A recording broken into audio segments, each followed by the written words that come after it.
డబ్బు, అనారోగ్యం, ఉద్యోగం, వ్యాపారం, అప్పులతో బాధపడుతున్నారా? మీకోసమే launch your future programme.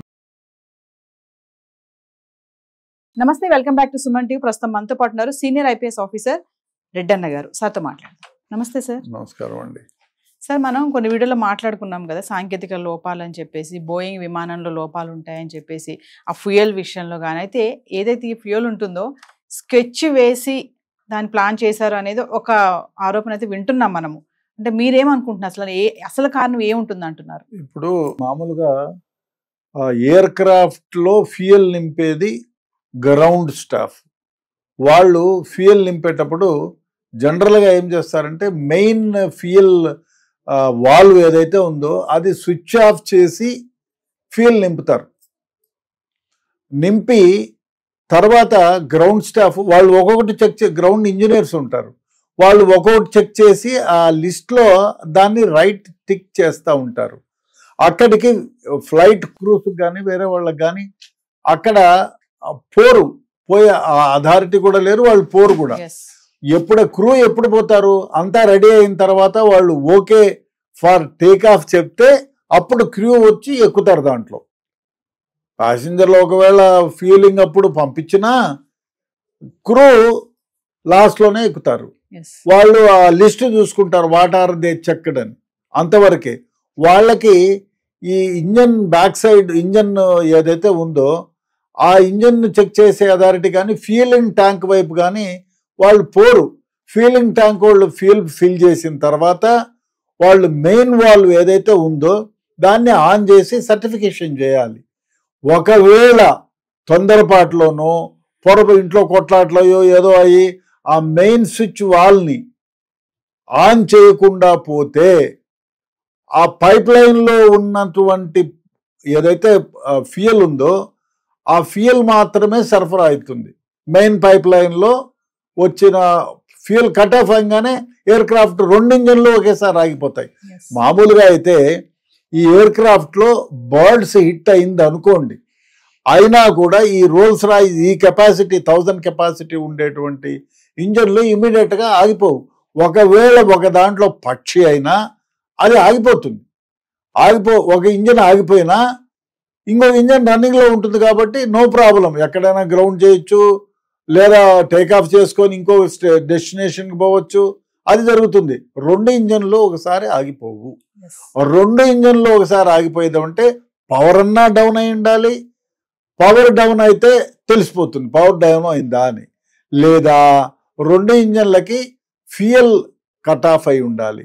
Fuel cut of అవడానికి main reason ground technical staff ఎవరైతే ఉన్నారో ఫ్యూలింగ్ స్టాఫ్ వాళ్ళు బై మిస్టేక్ అయినా, అంటే ఎందుకంటే వాళ్ళు తప్ప వేరే వాళ్ళకి ఎవరికి యాక్సెస్ ఉండదు ఆ పాయింట్లో. ఫ్యూలింగ్ చేసిన తర్వాత మెయిన్ వాళ్ళు బంద్ చేసింది ఆన్ చేసి సర్టిఫికేట్ చేసి పంపించాలి.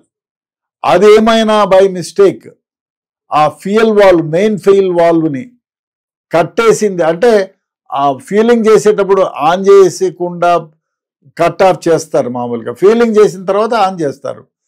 బై మిస్టేక్ అయినా అయి ఉండొచ్చు, లేదు ఎందుకంటే అక్కడ ఎవరు పోయేదానికి లేదు. గ్రౌండింగ్ స్టాఫ్ ఎవరైతే బాడ్జీలు ఉన్నాయో ఎవరైతే ఆథరైజ్డ్ ఉన్నారో వాళ్ళు తప్ప ఎవరిని పోనీరు, ఎందుకంటే లాట్ ఆఫ్ చెక్స్ ఉంటాయి. కాబట్టి గ్రౌండింగ్ స్టాఫే అక్కడికి యాక్సెస్ ఉంది. ఆ ఫ్లైట్ ఇంజనీర్ గ్రౌండింగ్ స్టాఫ్ మాత్రమే, వాళ్ళు మాత్రమే ఫీలింగ్ అయిన తర్వాత ఆ స్విచ్లన్నీ ఆన్ చేస్తారు.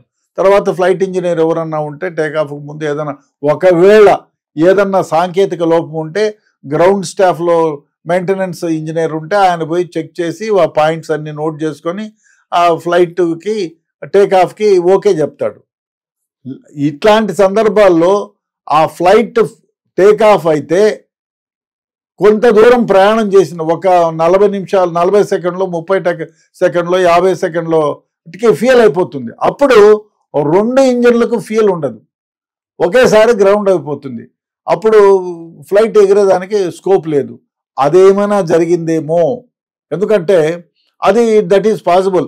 ఒకటి సబటేజ్ వల్ల కావాలంటే కొత్తోడు రావాలా, లేదా అక్కడ ఉన్న గ్రౌండ్ స్టాఫ్కి ఎవరైనా యాక్సెస్ చేసుకొని ఈ పని చెయ్యరా అని చెప్పి చెప్పి చేయించారా అదన్నా ఉండాలి, బై మర్చిపోయన్నా ఉండాలి.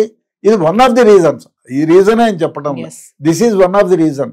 ఎందుకంటే ఎయిర్క్రాఫ్ట్లో ఎప్పుడు మెయింటెనెన్స్ స్టాఫ్ ఉంటారే, గ్రౌండ్ స్టాఫ్, ఫీలింగ్ స్టాఫ్, వాళ్ళు ఫీల్ అయిన తర్వాత ఆ మెయిన్ వాల్వ్ని, అంటే 2 ఇంజిన్లకు పోయే వాల్వ్ని ఆన్ చేయాలి. ఆన్ చేసి దాన్ని మూసేస్తారు డోర్ని. ఆ విధంగా చేసినారా? ఆ విధంగా చేస్తే ఏమన్నా, ఎందుకంటే 650 ఆటిట్యూడ్కి పోతానే కట్ ఆఫ్ అయిన 2 ఇంజిన్లు అంటే there may be that reason. ఇంకోటి ఏమిటంటే flight engineer gear take off మూడ్లోనే పెట్టినారు, ఆయన గ్రౌండ్ అయింది. వై? ఇది డెఫినెట్గా ఇన్వెస్టిగేషన్ చేయాల్సిందే. పవర్ 2 ఇంజన్లలోకి, ఇప్పుడు ఫ్యూయల్ కట్ ఆఫ్ అన్నా ఉండాలి, పవర్ వై నాట్? ఇప్పుడు పవర్ ఉన్నట్టుండి ఎందుకు ఇదయింది? బట్ దాన్ని ఇన్వెస్టిగేషన్లో తేలుతుంది. ఒకవేళ మెయిన్ స్విచ్ ఏమన్నా ఫ్యూయల్ మెయిన్ స్విచ్ వాల్వ్ ఏదైతే అది ఆఫ్ చేసి ఉందా, that is also one of the reason. That may be by mistake, ఏమో నిద్ర లేకుండా ఉండే ఎక్కడో చేసుకొని ఉండి ఏముంది లేండి రొటీన్గా ఆఫ్ చేసింది ఆన్ చేయకుండా పోయిన సందర్భాలు ఉన్నాయి, ఉండొచ్చు కూడా, చెప్పలేం. కాబట్టి ఆ విధంగా జరిగి ఉండొచ్చు.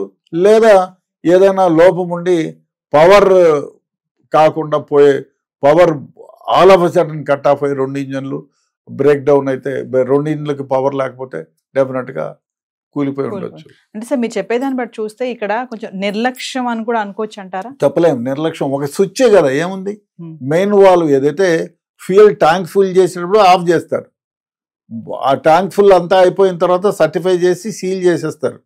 సీల్ చేసి దాన్ని, అదే కాదు, ఫ్లైట్లోకి ఎక్కించక ముందు కూడా మీకు శాంపిల్స్ కలెక్ట్ చేస్తారు, ఏమన్నా వేసినారో ఏమో చెప్పలేం కదా అని. ఆ ట్యాంక్స్లో, ప్రతి ట్యాంక్లో 2-3 బాటిల్స్లో సీల్ చేసి పెడతారు. ట్యాంకులో వచ్చేది బయట నుంచి కదా వస్తాయి ట్యాంకర్లు, కాబట్టి అది కూడా చెప్పలేం. ఏమన్నా ఆ విధంగా స్విచ్ ఆఫ్ ఏమన్నా అయి ఉంటే ఆ విధంగా కూడా గ్రౌండింగ్ అయిపోతుంది ఇంజన్. మరి చూడాలి ఇన్వెస్టిగేషన్లో. అదే కాకుండా కాక్పిట్ రికార్డర్ అవి దొరికినాయి, సిడిఆర్, ఎఫ్డిఆర్లో మనకు డెఫినెట్గా సిడిఆర్లో, ఎఫ్డిఆర్లో లోపాలు ఏమేమి ఉన్నాయి, ఏం జరిగింది అనేది తెలుస్తుంది. లేదు రేపు పొద్దునే ఆ వాల్వ్ ఏదైతే ఉందో అది డెఫినెట్గా ఇన్వెస్టిగేషన్లో దొరుకుతుంది. ఇప్పుడు ఎవరిని కూడా క్లీనింగ్ స్టాఫ్ను అందరినీ కూడా బయటికి పంపించేసినారు. ఎందుకంటే ఏదైనా స్టాఫ్ ఉండేవాడు, ఇప్పుడు ఒక స్విచ్ దొరికింది అనుకో, ఆ స్విచ్ను వెనక ముందర కానీ నాబోటు మనం తెలియని వాళ్ళం పోయి వాళ్ళ చేతిలో ఉంది ఏదో బాగుంది రే స్విచ్ అని వెనక ముందు అన్నారనుకో, ఇన్వెస్టిగేషన్ హ్యాంపర్ అవుతుందని అక్కడ క్లీనింగ్ స్టాఫ్ను కానీ మిగతా వాళ్ళని కూడా బయటికి పంపించేసి ఉన్నదాన్ని క్షుణ్ణంగా పరిశీలన చేస్తున్నారు 3-4 ఏజెన్సీలు. కాబట్టి ఇదంతా అయిన తర్వాత డెఫినెట్గా తేలుతుంది, ఏమి సబటేజ్ ఉండే ఛాన్సా, లేదు బై మిస్టేక్ ఎవరన్నా చేశారా, పవర్ ఎందుకు ఇదైపోయింది అనేది. లేదు ఇంకొకటి కూడా జరిగిండొచ్చు, ఒకవేళ అంటే ఇప్పుడు చెప్పింది ఏమంటే బర్డ్ హిట్ కాలేదు అని. గ్రౌండింగ్, ఇప్పుడు ఒక ఇంజన్ లోపం అయితే దాన్ని స్విచ్ ఆఫ్ చేస్తారు మామూలుగా. అదే కాకుండా లైవ్ ఇంజన్ ఏమైనా స్విచ్ ఆఫ్ చేసినారా బై మిస్టేక్? ఇప్పుడు 2 ఇంజన్లు ఆన్లో ఉంటే ఒక ఇంజన్కి ఏదన్నా ట్రబుల్ వచ్చింది, దానికి ఫ్యూయల్ ఏదన్నా ఇదైతుందని దాన్ని ఆఫ్ చేయమంటే 2 ఇంజన్లు బై మిస్టేక్ ఆఫ్ చేస్తారా? ఆ విధంగా కూడా 2 ఇంజన్లు చేయవచ్చు. కాబట్టి చూడాలి ఇన్వెస్టిగేషన్లో. ఇప్పుడు ఇంత ఏజెన్సీస్ అన్నీ ఇన్వెస్టిగేట్ చేస్తున్నాయి కాబట్టి. అది కాకుండా కాక్పిట్ రికార్డర్ ఇవన్నీ కూడా మొన్ననే ఢిల్లీలో మన దగ్గరే ఎగ్జామిన్ చేస్తున్నారు, డీకోడ్ చేస్తున్నారు డిజిటల్ రికార్డర్ని కూడా. అవన్నీ బయటకు వస్తాయి.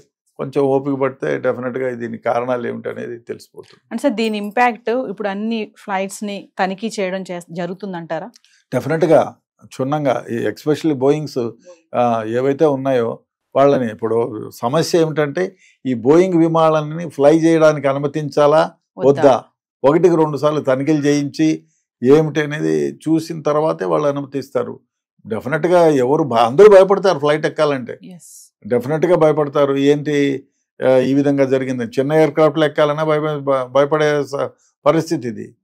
కాబట్టి చూడాల ఇన్వెస్టిగేషన్లో ఏదో బయటకు వస్తుంది.